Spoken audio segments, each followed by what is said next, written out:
Welcome to the Future of Less Work, where we explore how work is transforming one conversation at a time. I'm Nirit Cohen, and today we're going to talk about meetings.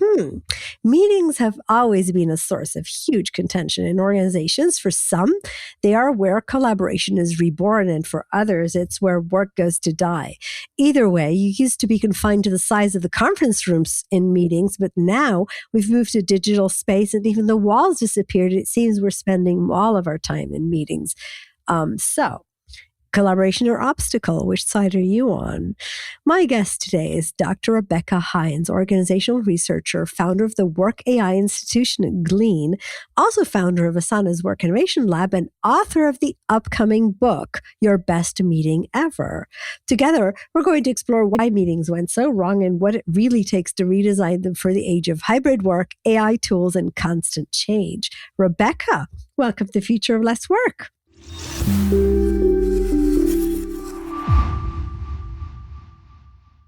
Thank you so much for having me. So, what's your best meeting ever? It's a very intentional one. And that is the premise of the book, that meetings are a product. They're the most important product we have in our organization. They're where decisions get made, alignment gets set, culture gets built, and yet they're the least optimized product in our entire organization. And so the premise of the book is we need to adopt an intentional, deliberate approach to meetings. And there are various ways to do that. In the book, I walk through 7 different principles to design better meetings. But at the core of it, we need to stop using meetings as a lazy default for communication and use them very intentionally. Yeah, and we'll get to the how do we design, but I actually thought that was one of the most interesting. You actually say, meetings are your most expensive product, right? And we design our products, but we don't think about designing our meetings like products. So what does that mean? Well, first, it means that you're designing them for your users. And in the context of meetings, your users are the attendees, the people in the room. So often, meetings are designed for the organizer. And that's why the organizer tends to leave more satisfied than anyone else. This is great research by my colleague, Stephen Rogelberg, right? Given how expensive meetings are, given how time consuming they are and how hard they are, how taxing they should be, right? We should be designing them for the people in the room, or else it's really something that we can do asynchronously versus having everyone live in the meeting in this expensive form of collaboration. Yeah, and I'm thinking about that. That's a really interesting. I was going to say, you flipped it on its head, right? Because we know that a lot of the reasons that we talk about asynchronously and synchronous and the difference between them since hybrid, right? Since COVID, pretty much. And we know a lot of those status updates and team meetings, they're really about somebody needing to get everybody in a room so that they can get the information or make sure everybody shares the information, which is not the most effective way to do it. Why are we still doing it, do you think? We're still doing it because we don't have those proper asynchronous communication tools or channels. Often, we saw this through the pandemic, organizations will acquire asynchronous tools. They'll say, okay, we're going to switch to Slack. We're going to use email more. We're going to adopt Figma and Asana. And that's fine and great. But what they often don't give employees is clarity in terms of how are they expected to use these new tools. For a whole bunch of reasons, humans in organizations are biased to default to meetings for communication. And if you aren't crystal clear as a leader in terms of what is Slack used for in this organization? What is email used for? What is a meeting used for? Employees are going to default to the meeting, and they're not going to know which other tools to use for which purpose, which means work is going to start to live in 5 different places. No one is going to know where the real work is happening. And the result is more meetings to get that alignment, to find that information, to dig up the information they need to move work forward in a highly inefficient way. And so a simple test I often, as a first gut check, will engage with leaders around is ask your employees, ask 5 different employees, what is the purpose of a meeting in our organization. And if you get more than 5 different answers, fundamentally, that's a sign that your communication system is probably not optimized in the way that it should be. Yeah, I think you're also saying we haven't properly fixed all the rest of the communication channels and mostly the asynchronous communication channels, or aligned them or trained on them so that people don't quite know how to use them, and therefore we default to the one that we all love or hate. Exactly. And, the second part of this that's really important is we need to know how to use them. We also need to have a culture around using them effectively. And usually it requires a very strong written communication culture within the organization. Often that's not something that is taught or explicitly named within an organization. Remote first companies tend to do this very well because they need to. They only usually work through virtual channels. And by virtue of that, that strong written communication is a non-negotiable. Clear context is also essential. It's not just enough to have the tools and the guidelines. We also need to have norms around what is effective communication so that employees can self-serve information. That's at the end of the day, what we're trying to design for is employees being able to find that information, find that source of truth, find the status of the project on their own. And that also requires a transparent communication culture and defaulting to transparency whenever you can in terms of sharing information so that people can, even if they're not intimately involved in a decision or a debate or a discussion, they're able to find that context, because we know that so many of the decisions we make, so many of the discussions we make in our organization are relevant time and time again to different groups. Right. And I think you're talking about all the ways we should use to replace the meetings when we talk about communication, and what are the right reasons to have a meeting? So in the book, I outline a test that I call the 4D CEO test or rule. And it's essentially a 2-part test to decide whether you do need that meeting. So the first test is a meeting should only exist if the purpose is to decide, debate, discuss, or develop yourself or your team. And so things like status updates, information exchange, boss briefings, even something like brainstorm meeting doesn't technically pass that first test. And so I find a lot of the meeting debt, a lot of the legacy meetings, a lot of the meeting dysfunction can be solved by judiciously using that first test. Now, there's a second part of the test, which states that even if a meeting does pass that first test, it either needs to be C, complex. There needs to be enough ambiguity where it probably is more efficient to get together in a room together and move things forward.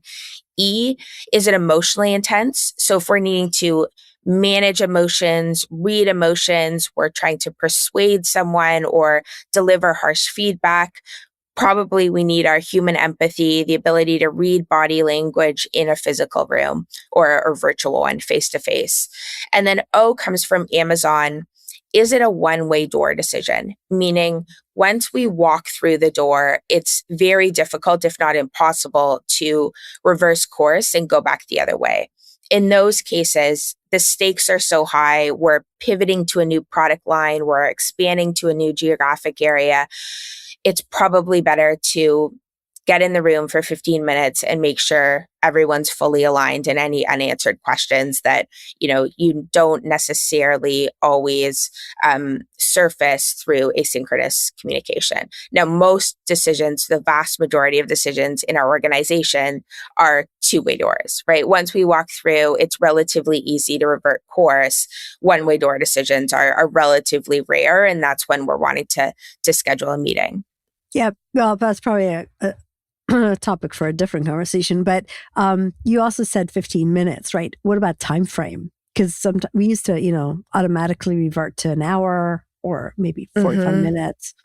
And the reason we do that, and in particular, the reason we do default to an hour, 30 minutes is because that's what our calendar tells us should be a meeting, right? And so many of our mechanics at work, and in particular meetings, are based on those defaults. We rarely think judiciously about, do we really need 30 minutes? Do we need 60 minutes? We know that meetings suffer from what's called Parkinson's law, meaning work expands to fill the time allotted. If we give a meeting 60 minutes, it will probably take 60 minutes, regardless of whether we need to spend that 60 minutes in a meeting.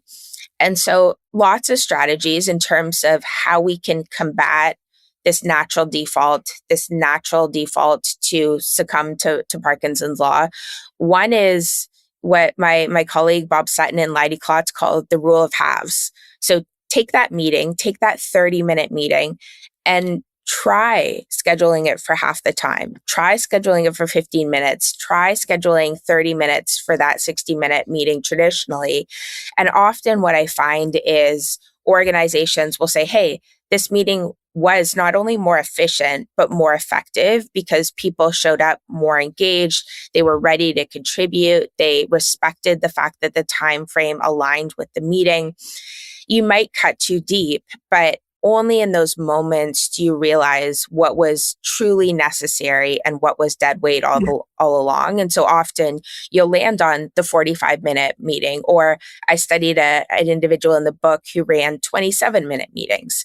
And the more we're intentional about that time, the more we're communicating to other people that we've been intentional about how we're designing this meeting that is a time investment. And again, they start to show up more engaged, more willing to reciprocate the perceived effort that you've put into designing the meeting. Okay, so this is awesome because we can get back to organizations trying to purge meetings, but sometimes it's just about me, right? I'm hosting a meeting. Mm-hmm. What should I do? And we have a lot of power. I often say we're all co-designers of better meetings, even if we're not running any meetings. We have a lot of power in steering bad meetings back on course. And I've come to believe more and more that there are few things more powerful for advancing your career, especially as an individual contributor new to an organization, than running effective meetings. Because the natural next step that people make is, wow, you can lead a great meeting, or you can steer a meeting back on course when it's gone into the ditch, right? You can probably lead a team. You can probably lead a project. You can maybe lead a function. Whereas the reverse is also true. If you clearly can't lead a meeting, gosh, I don't want you leading a project, probably not a team either. And there's this natural association because meetings are so visible. We run and show up for them all the time, right? How we design meetings is an act of leadership, and a very visible one, regardless of our position within the so formal org chart. That, right? So if I have, I'm listening to you here and I have meetings that I own, or, I want to do this, what would you have me do? First, a lot of the strategies we've spoken about. So that intentionality, often I'll walk folks through 4 key dimensions of the meeting. So the length is one we've spoken about.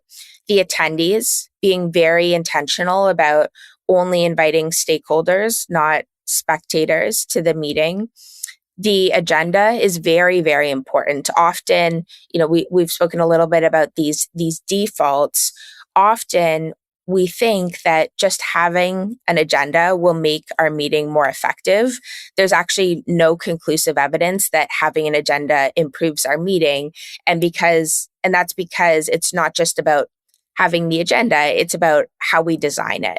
And so I unpack in the book lots of different strategies for thinking about agenda items. One in particular is to try to convert every single agenda item to a combination of a verb and a noun. And what that does is it ensures that you're being specific about what you're trying to achieve in the meeting with that verb. So it's not just, budget. Give me an example. Let's take an example. So it's not just budget discussion, for example, it's decide the Q3 budget, or align on this aspect of the budget. You're being very specific on what, and ideally it's closely tied to one of those 4Ds. What are you trying to achieve in the meeting? It's not just team discussion, right? It's debate this thing or discuss this specific thing, develop, the team relationship here. And being explicit not only gives people clarity, but it also allows people to understand when it's ready to move on to the next agenda item within the meeting. Because we know that whatever's first on the agenda is going to disproportionately take more time in particular. The more we can be deliberate in terms of how we're designing for the entire meeting, not just the first agenda item, the more the meeting is going to be successful. So it's not just the agenda itself, it's making sure the agenda, everything on the agenda warrants having a meeting to go through. Exactly. And often I find this practice of converting to verb and noun, you start to realize some agenda items, it's very hard to transform it into a verb. In that case, probably it's a sign you can move it to an asynchronous form of communication. So learn about what the other team members are doing. Mm-hmm. That's not doesn't pass the 4D. And again, it's a very valuable activity in many cases, but it's something that can happen asynchronously. The same with, share the status of your project. It's an information exchange. It's not one of those 4Ds. Okay, excellent. So what about the reverse? So I'm looking at the meetings that are on my calendar and I'm asking myself which ones should go. Mm-hmm. What would you have me do?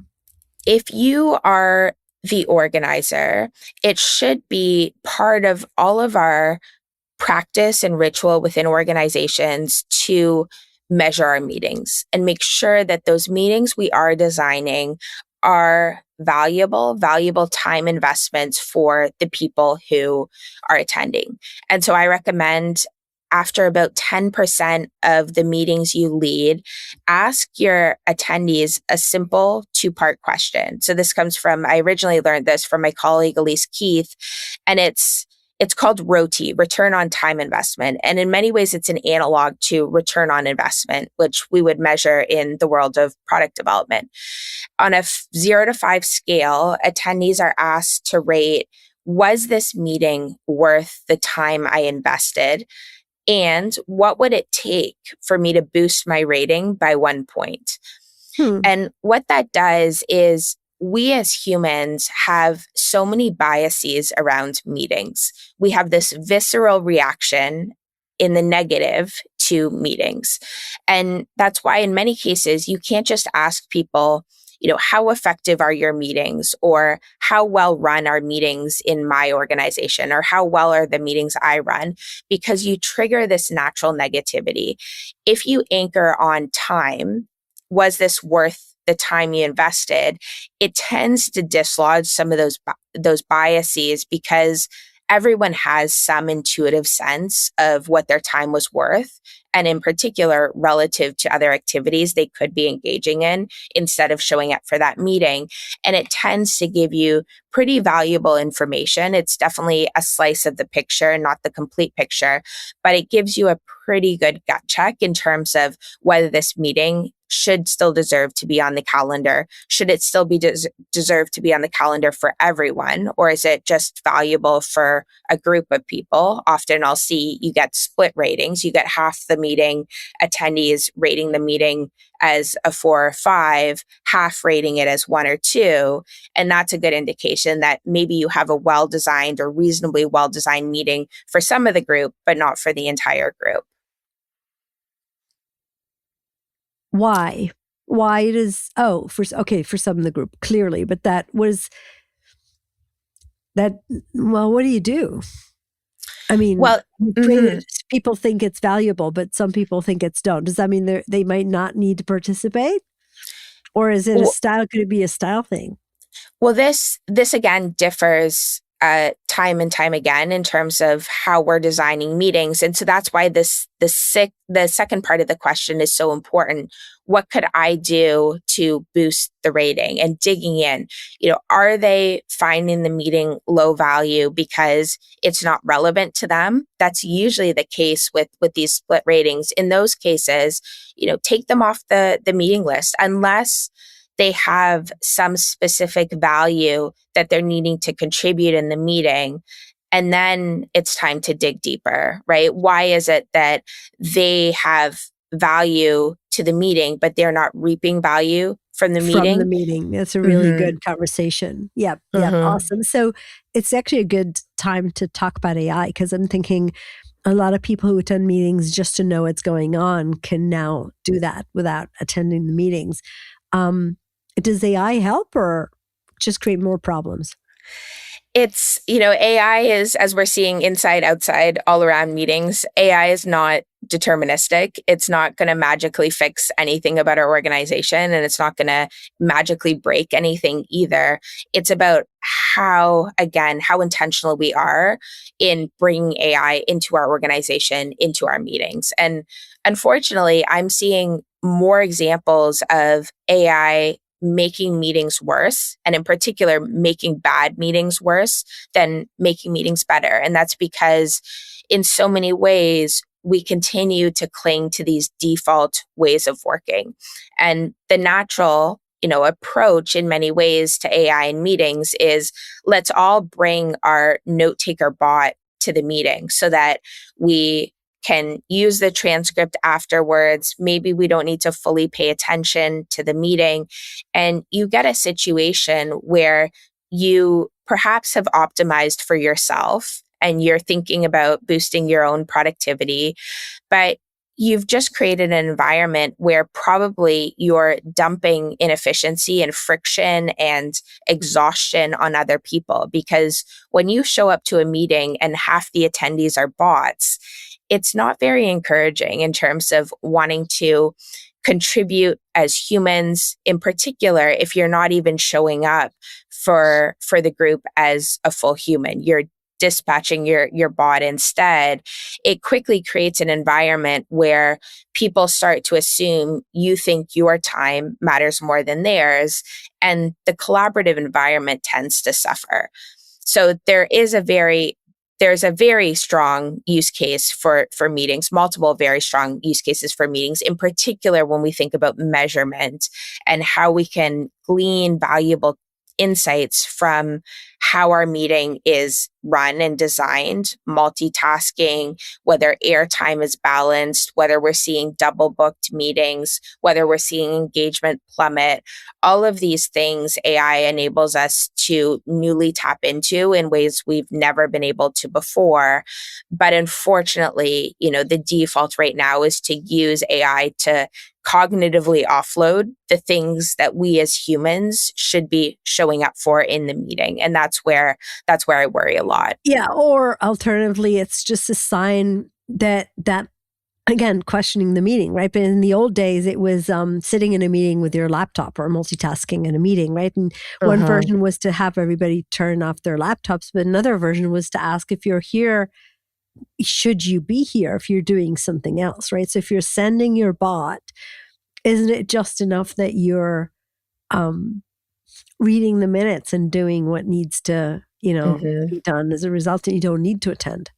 Yes. And as a step further, the ideal case, right, would be you as the organizer know that for the meeting transcript, that's going to be valuable for people that don't physically or virtually show up for the meeting. Let's figure out what is that source of truth for the transcript so that we don't need multiple bots in the room. And let's make that available to everyone post meeting, because that's an act of coordination. You as the organizer are taking ownership for the design of your meeting in a way that discourages these individual behaviors that often come at the cost of team and organizational outcomes. Yeah, that sounds like some interesting development for the next few weeks, months.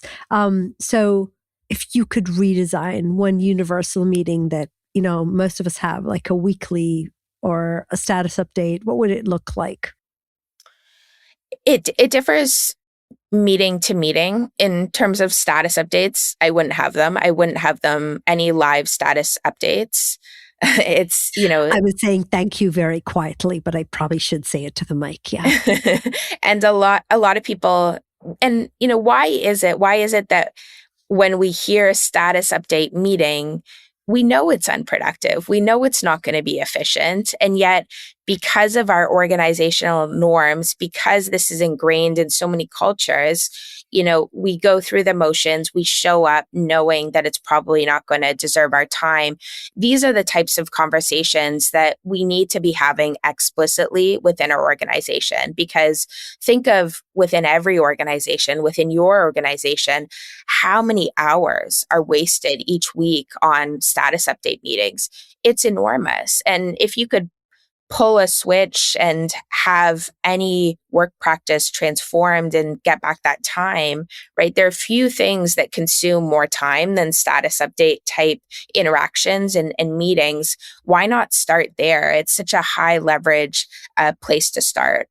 The other one that I think is important, because I consistently see opportunities here, is one-on-one meetings. And in particular, those one-on-one meetings between the manager and the direct report.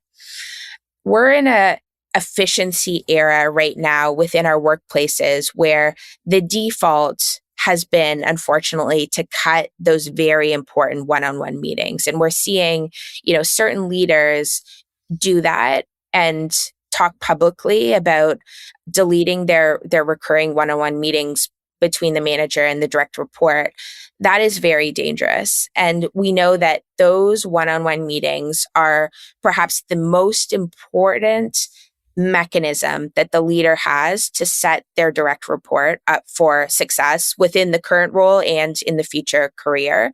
And when we think about meeting efficiency, when we think about meeting design, right, the purpose is to find efficiencies where they make sense, so that we can free up time for these very important meetings that shouldn't be highly efficient. Yeah. And when we think about that 4D in particular, that development type meeting, that is what we're trying to make space for, because those are too few and far between within our organization, especially now in this efficiency era. Yeah. Plus, if you bring into that the AI conversation and the avatars and the digital space, and ultimately it's even just, it's the trust, it's the how people grow into their jobs and learn how to ask the right questions. In fact, we all show up because, we need the connection in the relationship. Otherwise, why bother? So yeah, I totally agree with you. That would be the wrong place to even think about. So I always wrap up my conversations on the future of less work with a question, not for an answer. What do you think is the one question we should all be asking ourselves about the future of work? In Your Best Meeting Ever, I talk about how we should think about bringing technology into our meetings.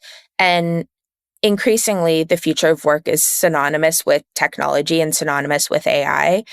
And I think a principle I unpack in the room, it comes in the book, it comes from a concept called calm technology. And this is a concept that has been around for decades and decades. And I think it's a very important one right now. And essentially, it says that technology should amplify both the best of technology and the best of humanity. And I think that lens can be extremely healthy when approaching AI. There should be no instance of us using AI in a way that doesn't augment or advance human potential. We can't just think about efficiency for efficiency's sake. We can't just think about checking the box because we're getting board pressure to implement the technology. we have a responsibility and an opportunity, because this is going to lead to better businesses with a competitive advantage, to think and ask ourselves every day as individuals, as team leaders, as CEOs within organizations, how is this technology amplifying the best of human potential, not just the best of technology potential? Yeah, and thank you for that, because I think in this podcast, my soapbox has been that we are grossly underestimating the nuances of human contribution to work when we keep thinking about AI as something that will replace jobs in the stop hiring humans sense kind of, perspective. So absolutely, totally agree with you. Wow, Rebecca, thank you so much for joining me today. For more on Rebecca's book, Your Best Meeting Ever, 7 Principles for Designing Meetings That Get Things Done. And we just started, right? It's going to go on sale February 3rd. So check out the links in the episode description. Thank you for joining us today on this podcast. And remember, your best people do not work because they have to. They don't work because you tell them to. They don't work because you measure them on it. They work because they want to. Because by working for you, they're doing what's important to them in life. Till next time.